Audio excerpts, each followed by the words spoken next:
오늘은 겟세마네에서 기도하시는 예수라는 제목으로 함께 말씀을 나누겠습니다. 이렇게 추운 날씨에도 불구하고 주님 전에 나와서 예배하는 여러분들을 주님이 기뻐하실 줄로 믿습니다. 하나님께로 나아오는 것이 복된 일이고 하나님께로 가까이 나아가는 자에게 하나님이 은혜를 베풀어 주십니다. 우리가 하나님 앞에 나아가려고 하면, 하나님의 백성답게 살려고 하면 수천 가지 우리를 방해하는 것들이 있습니다. 그 모든 것들을 무릅쓰고 또 이겨내고 여기까지 오신 것 축하드리고, 하나님 앞에 예배하는 것은 그저 형식적인 게 아니라 영적인 겁니다. 여러분들의 삶에 하나님이 복 주시고 은혜 주시고 평강 주실 줄로 믿습니다. 12월이 되었습니다. 12월, 한 해를 마무리하고 결산하고 또 새로운 한 해를 준비하는 그런 12월 달이 시작이 되었습니다. 가끔 예를 들어 드리는 것처럼 음악에는 장조와 단조가 있습니다. 샵과 플랫이 있는데, 샵은 이제 밝고 경쾌하고 웅장하게 만드는 그런 역할을 하고, 이 플랫 단조는 조용하고 또 차분하게 만들고 또 심지어는 고독하게 하고 그렇게 어둡게 만드는 그런 역할을 합니다. 그런데 이 장조와 단조의 이 변조가 있어야, 그래야 음악이 더욱더 깊어지고 아름다워지게 됩니다. 장조와 단조가 있는 것처럼 우리가 이 12월을 맞이할 때도 그런 마음가짐이 필요하지 않을까. 성탄의 계절, 그러니까 축하하고 기뻐하고 즐거워하는 그런 계절이지만 동시에 겟세마네 동산에서 울면서 두려워하시면서 기도하시는 예수에게 우리가 더욱더 집중하는 가운데, 소위 파티가 아니라 프레어가 되는, 그저 흥겨운 잔치에서 멈추지 말고 기도하시던 예수님을 따라서 기도의 자리로 나아가는, 그렇게 12월을 시작하면 얼마나 좋을까 이렇게 생각하게 됩니다. 보통 설교 제목을 잡을 때 좀 궁금증이 가도록 굉장히 간단 명료한 그런 단어들을 사용을 해서 제목을 만들지만, 이렇게 직선적으로 겟세마네에서 기도하시는 예수 이렇게 제목을 정한 것은 이 제목 자체가 메시지이기 때문에 그렇게 전한 겁니다. 겟세마네 동산에서 기도하시는 예수님에 관하여 우리는 그래도 비교적 내용을 많이 알고 있습니다. 무엇보다도 이렇게 예수님이 겟세마네에서 기도하셨다는 그 사실을 생각할 때마다, 겟세마네 동산의 주를 생각할 때마다, 우리도 기도해야 되겠구나. 큰 일을 앞두고도 기도하셨던 주님, 지금은 기도할 때 기도가 필요합니다. 여러분 모두 기도해야 합니다. 여러분 개인적으로도 그렇고 가정과 교회가, 그리고 나라와 지금 이 모든 형편과 여건을 볼 때 기도해야 될 때, 한 해를 마무리하며 또 새로운 한 해를 준비하며 우리는 기도해야 될 때, 예수님의 그 기도의 본을 따라서 우리도 기도하며 살게 하여 주옵소서. 예수님의 제자들이 함께 기도하러 갔지만 졸고 피곤해서 함께 기도하지 못합니다. 그때 예수님께서 제자들에게 가셔서 깨어서 기도하라 이렇게 말씀하십니다. 깨어서 기도해야 합니다. 졸지 말고 빨리 깨야 됩니다. 다 깨셔서 오셨는데 또 깨라 그러니까, 그렇죠? 영적으로 잠들어서, 겉으로는 살아있는 것 같고 깨있는 것 같아도 영적으로는 죽어서 잠들어서 기도해야 하는데, 기도해야 사는데 기도하지 않아요. 하나님 붙잡아야 되는데 하나님 붙잡지 않아요. 깨어 기도하라. 그거는 세상 사람들에게 하는 말이 아니라 주님의 제자들에게 하신 말씀이었습니다. 저와 여러분에게 하시는 말씀이죠. 깨어 기도하라. 깨어 기도하라. 그런데 그렇게 깨어서 기도하라고 말씀하셨지만, 사실 주님께서는 그 제자들에게서 한 걸음 더 나아가서 홀로 고독하게 그 자리에서 울며 하나님 앞에, 아버지 되시는 주님 앞에 기도합니다. 결국 기도라는 것은 고독한 자리, 나와 하나님과의 단독 독대의 자리라는 사실이죠. 여러분, 기도를 통해서 홀로이 고독한 가운데에, 외로운 가운데에 주님을 만나시기를 바랍니다. 주님이 여러분들을 혼자 만나 주실 겁니다. 저 사람이 만난 주님, 주님이 저 사람을 기도에 어떻게 만나 주셨는지 거기에 기웃거릴 필요 없습니다. 여러분들을 주님이 어떻게 만나시는지, 그 고독한 자리에서 주님이 여러분들을 어떻게 만나시는지, 그러한 특별한 은총의 자리로, 기도의 자리로 나아갈 수 있기를 바랍니다. 잘 아시는 것처럼 예수님께서는 여기서 기도하시면서 아버지여 이 잔을 옮겨 주옵소서. 그러나 나의 원대로 마옵시고 아버지의 원대로 하옵소서. 라틴어의 데오 볼렌테, 하나님의 뜻대로라는 말처럼 내 뜻, 내 생각, 내 바람이 있지만 그러나 아버지의 뜻대로, 아버지의 원대로 하옵소서. 우리도 예수님처럼 그렇게 기도하여서 내 고집, 내 주장, 내 소원을 이루는 것이 아니라 하나님의 뜻이, 하나님의 경륜과 섭리가 나를 통하여 이 땅에 이루어지게 하여 주옵소서. 그렇게 기도하며 겟세마네 동산의 예수님처럼 우리도 그렇게 기도의 자리에 나아가면 얼마나 좋을까 생각하게 됩니다.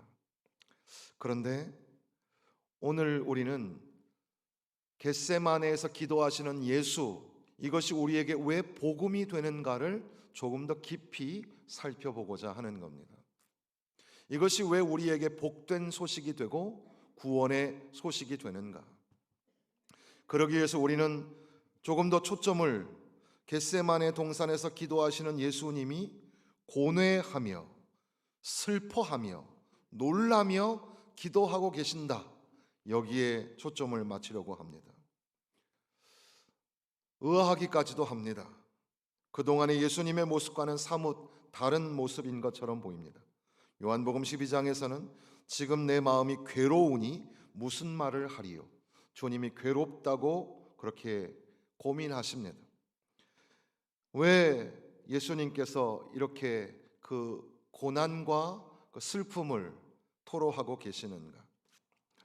조심스럽게 우리가 이 말씀을 열어보고자 할 때 스펄전 목사님께서는 겟세마네에서 기도하시는 예수를 소개하면서 나는 내 앞에 놓인 일이 두렵고 떨립니다.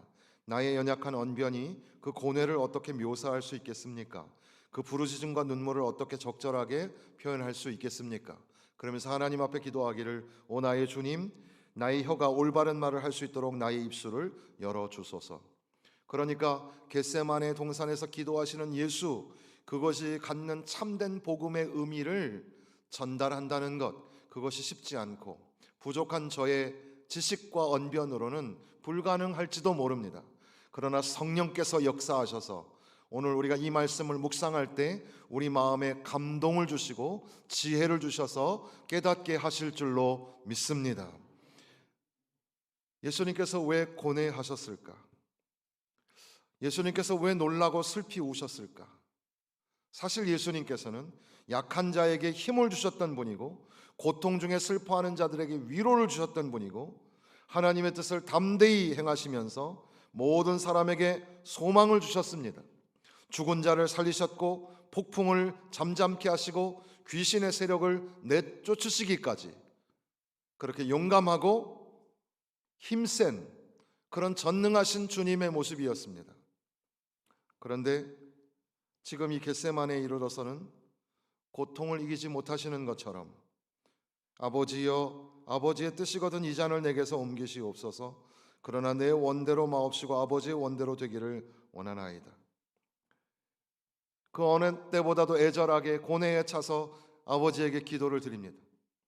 그런데 아버지께서 응답을 하시지 않습니다. 평상시에 하나님께서 그렇게 예수님의 기도에 응답하셨는데 지금은 응답하시지 않는 것처럼 보입니다. 천사들이 간혹 나타나서 예수님의 기도를 도우시는 것처럼 기록합니다.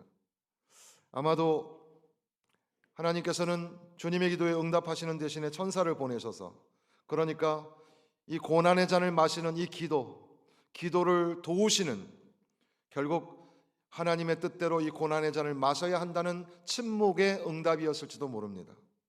주님은 더욱 간절히 기도하면서 깊은 슬픔과 고민에 잠기죠. 지금 우리가 읽은 26장 38절에 보면 내 마음이 매우 고민하여 죽게 되었다고 기록합니다. 마가복음에는 심히 놀라며 슬퍼하셨다고도 기록합니다. 예수님께서는 겟세마네 동산에서 심히 슬퍼하셨고 심히 놀라고 고민하고 계셨던 겁니다. 제자들이 좀 기도에 도와주었으면 좋겠다 싶어서 3번씩이나 제자들에게 찾아와서 깨우면서 함께 기도하기를 원했습니다. 어떻게 보면 이 모든 것들이 주님에게서 찾아보기 힘든 낯선 모습일지도 모릅니다. 예수님께서 몇 차례 오신 적이 있었지만 그 연민의 정을 가지고 그 사람들을 불쌍히 여기시면서 오셨지 자기 자신의 이러한 문제를 놓고 오신 적이 없는 거죠. 예수님이 왜 우시고 왜 놀라고 왜 두려워했을까요? 여기서부터 우리가 좀 진지하게 고민을 해야 됩니다. 보통 우리는 예수님의 십자가를 생각할 때마다 우리가 당하는 육체적인 고통과 유비적 관계로 생각할 때가 많습니다. 그러니까 우리가 당하는 고난을 주님이 다 담당하셨다. 맞는 말씀이지만 그 말씀을 쉽게 지나가서는 안 되는 게 예수님이 지금 심히 놀라고 슬피 울며 두려워하는 것은 십자가의 형틀 그 육체적 고통이 너무 고통이 강하기 때문에 그래서 우시는 게 아니라는 겁니다. 물론 십자가 형틀이 뭐 쉬운 거다 이런 뜻은 아니죠. 정말 참혹한 그런 고통이지만 그러나 예수님이 지금 놀라고 고민하고 슬피 우시는 것은 그 죽음의 형틀이 무서워서 그런 게 아니라는 겁니다. 그런 정도로 우리가 생각하면 안 된다는 거죠. 그러면 그 십자가에서 결국 죽게 될 건데 죽음이 두려워서일까? 주님이 죽음이 두려워서 오시는 게 아닙니다. 우리는 우리의 관점으로 우리의 슬픔과 고통과 모든 것들을 짊어지신 예수, 그럴 때 그 십자가를 묵상하죠. 만약에 주님이 그것 때문에 지금 울고 계신다면 그 이후로도 수많은 순교자들이 수많은 다른 화형과 수많은 형벌과 형틀에서 죽어간 것을 생각한다면 뭔가 모순이 서서히 등장하죠. 사단이 괴롭히고 공격해서 그러셨을까? 그런 것도 아닙니다. 왜 예수님께서는 지금 슬피 우시며 또 놀라시고 고민하고 계실까? 생각해 봐야 합니다. 주님이 처하신 상황, 주님이 겪고 계신 그 고통의 본질이 무엇인가? 이런 것들을 생각해 봐야 한다는 겁니다. 우리의 일상 다반사 속에 나타나는 그런 고난이나 고통, 그런 것하고는 격이 다른, 주님이 지금 슬피 울고 놀라고 고민하는 것은 바로 다름 아닌 아버지, 하나님 아버지 손에서 받으셔야 하는 진노의 잔 때문에, 그 고난의 잔 때문에 지금 놀라고 슬피 울고 고민하고 있다는 겁니다. 예수님의 고난에서, 예수님의 그 십자가의 죽음에서 정말 중요한 것은 채찍을 맞으시거나 십자가 형틀 같은 육체적인 고통을 가하는 그런 형벌 방식 자체, 그것 때문에 괴로워하신 게 아니라는 거죠. 물론 그게 뭐 쉬운 거다 이런 말은 절대 아닙니다. 정말 참혹한 형벌이었습니다.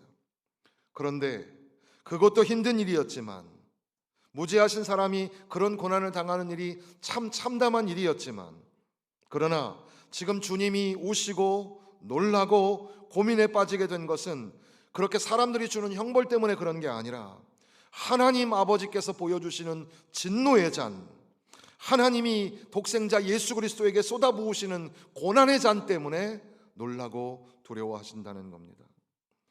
그것을 보시고 크게 놀라고 견디기 힘들어하고 깊이 고민하며 두려워하고 있는 겁니다.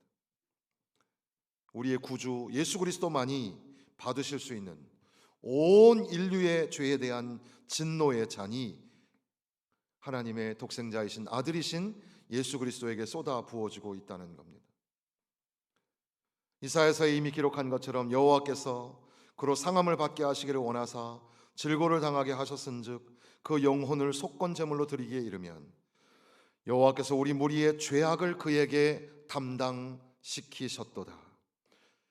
우리 인간의 죄악을 담당하시고자 죄를 알지도 못하는 그분에게 죄를 담당시키셔서 진노의 잔을 쏟아부으시고 고난의 잔을 그에게 쏟아부으실 때 그것이 너무 엄청난 것이었기 때문에 주님이 슬피 우시며 놀라시며 아버지 이 잔을 옮겨 주옵소서 그렇게 기도하시는 겁니다. 심히 놀라셨다라는 마가복음의 그 본문은 갑작스럽게 공포에 질렸다는 그런 의미를 담기도 합니다. 지금 마태복음에 매우 고민하여, 이 고민하다라는 말은 죄가 주는 무서움을 직접 겪으시면서 고통스럽게 씨름하셨다는 것을 암시하는 단어입니다. 내 마음이 매우 고민하여 죽게 되었으니 너희는 여기 머물라. 또 나와 함께 깨어 있으라. 주님 말씀하시고 조금 나아가서 땅에 무릎을 꿇고 얼굴을 묻고 부르짖으면서 아버지께서는 모든 것이 가능하오니 이 잔을 내게서 옮기시옵소서. 그러니까 일시적으로나마 예수님의 인성이 그 고난의 잔을 피하고 싶은 마음을 갖게 하였습니다. 그럼에도 불구하고 아버지여 나의 원대로 마옵시고 아버지의 원대로 하옵소서. 아버지의 원대로 하라고 그렇게 기도하시는 겁니다. 누가는 이 본문과 관련하여서 힘쓰고 애쓰라, 힘쓰고 애써서 기도하시다 이런 말씀을 기록하고 있는데 이것도 역시 마찬가지로 극심한 고뇌와 고통을 가지고 기도하셨다 그런 말씀입니다. 간단하게 다시 한번 정리해 보면 예수님께서 이렇게 슬피 울며 놀라고 고뇌하신 것은 단순히 육체적 고통 때문에 또는 죽음 때문에 사단의 공격 때문에 그래서 그렇게 하신 것이 아닙니다. 주님께서 심히 놀라고 두려워하고 고뇌하신 것은 하나님의 진노의 잔, 인류가 담당해야 할 그런 모든 죄악으로 말미암아 부어지시는 하나님의 인류를 향하신 고난의 잔, 그것이 얼마나 크고 얼마나 엄정하신 가를 보았기 때문에 예수님은 기도하셔야만 했고 예수님은 놀라시며 우시며 그렇게 기도하셨다는 사실입니다. 주님의 고난을 간과해서는 안 되는데 주님의 그 고통이 너무나 큰 것이었는데 그러나 그것은 우리가 지금 느끼는 그런 고통이 아니라 온 인류가 담당하게 될 그 죄로 말미암아 지옥 형벌을 당하게 될 그 무서운 심판이 그 아들이신 예수에게 쏟아지고 있다는 사실입니다. 그러니까 겟세마네 동산에서 슬피 오시는 주님, 그리고 십자가에 달리셔서 고통 중에 계시는 주님, 거기에서 우리는 주님의 연약함을 보아서는 안 되고 오히려 이 죄라는 게 얼마나 무섭고 끔찍한가를 생각하셔야 한다는 겁니다. 주님을 놀라게 하고 주님이 이렇게 죽을 지경에까지 고민에 빠뜨렸던 이 죄, 만일 우리가 죄 때문에 부어질 하나님의 진노를 깨닫는다면, 하나님의 심판이 무서운지를 안다면, 그러면 이 죄를 크게 슬퍼하고 그 죄에서 떠나가야 하지 않겠습니까? 그런데 우리는 너무 무지하여서 여전히 죄 짓기를 좋아합니다. 경고의 사인이 들어오면, 경고의 불빛이 들어오면 하나님께로 돌아가야지. 하나님께로 돌아가야 된다. 그런데 경고의 불빛이 들어와도 깨닫지를 못하고 점점 더 자기의 욕망의 길로 가고 자기의 고집으로 가요. 참 신기하죠. 사람은 그렇습니다. 죄짓기를 좋아합니다. 십자가 복음은 분명히 죄를 언급해야 하는데 죄를 말하지 말라는 겁니다. 죄로 인하여 하나님의 진노는 무서운 건데 하나님의 진노는 듣기 싫다는 겁니다. 다 잘라내고 나름대로 멋있는 소위 굿뉴스, 좋은 얘기 좀 해달라는 겁니다. 굿뉴스는 복음인데 복음은 반드시 죄에 관한 이야기를 해야 되는데 그냥 듣기 좋은 얘기, 축복된 얘기, 행복하게 살라고, 기분 좋게 살라고 좋은 얘기만 해달라는 겁니다. 그건 복음이 아닙니다. 주님은 죄인의 자리에 서셨고 크게 놀라셨습니다. 그 자리에 하나님의 진노로 크게 고민하며 고통스러워 하셨습니다. 그러니까 겟세마네 동산에서의 기도,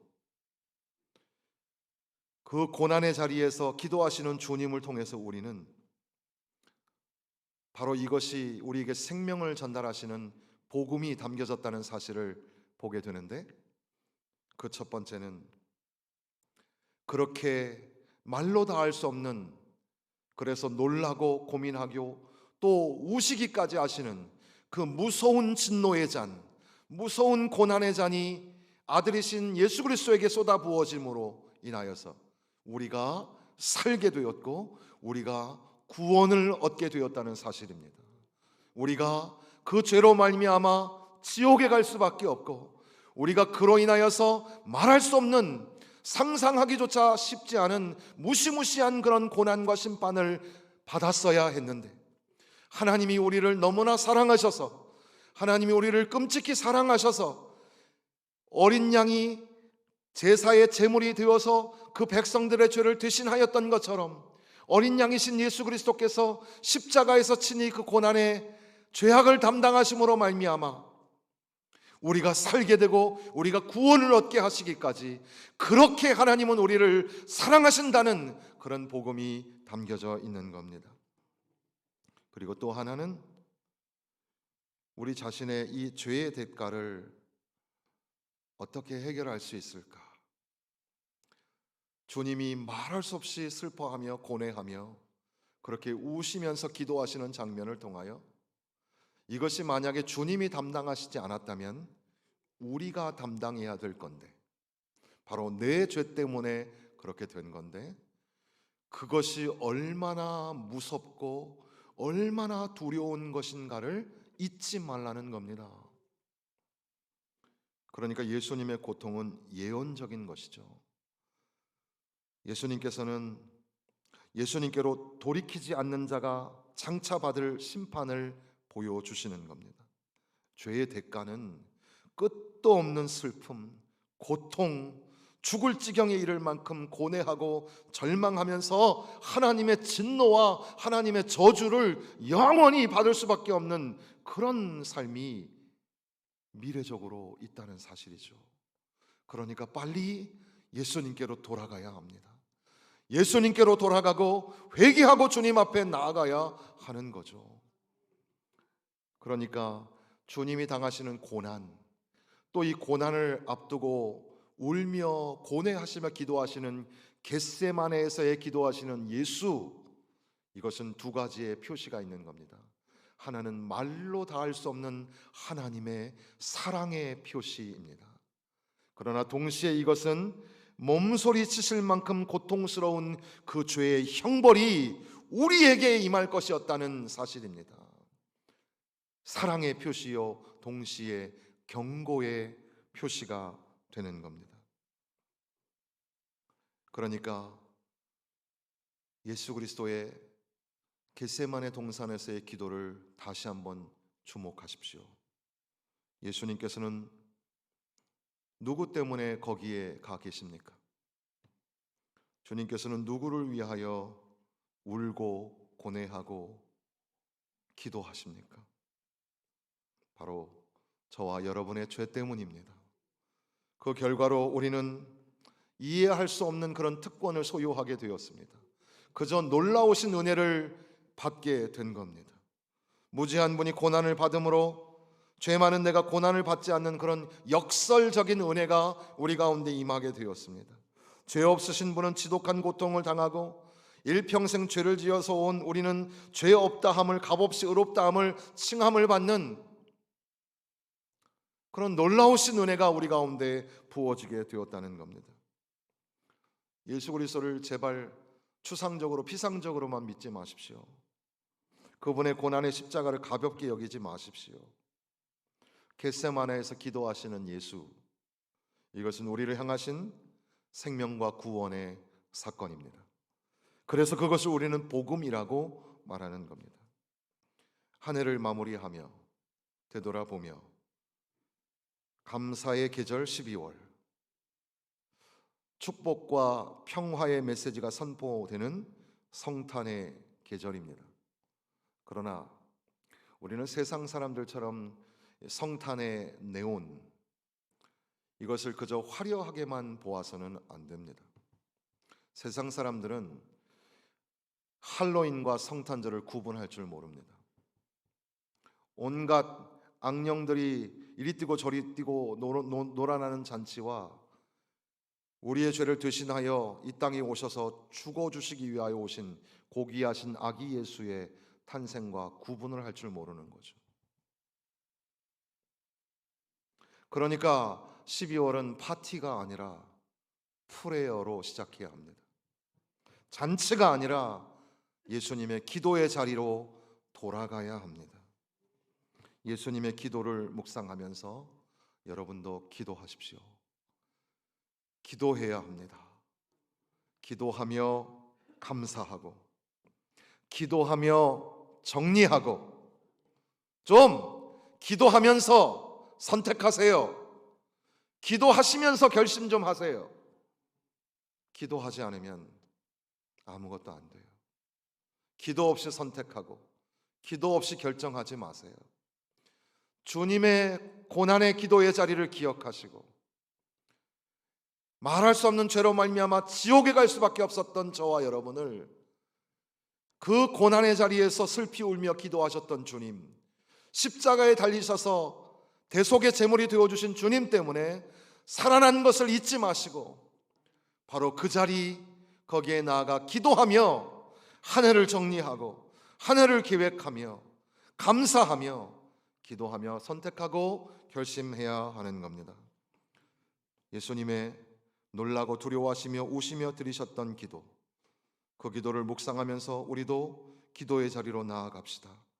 하나님의 진노의 잔, 그 고난의 잔을 대신 지셨음을 깨닫고 이 복음의 소식을 듣는다면 빨리 돌아오시기 바랍니다. 이렇게 우리의 육신이 이곳에 함께 모인 것처럼 아버지께로 돌아와야 합니다. 주님의 십자가, 그 은혜의 자리로 돌아와야 합니다. 돌아오면 낫습니다. 돌아오면 회복이 됩니다. 돌아오면 문제가 해결이 됩니다. 그런데 사람들은 돌아오지 않아요.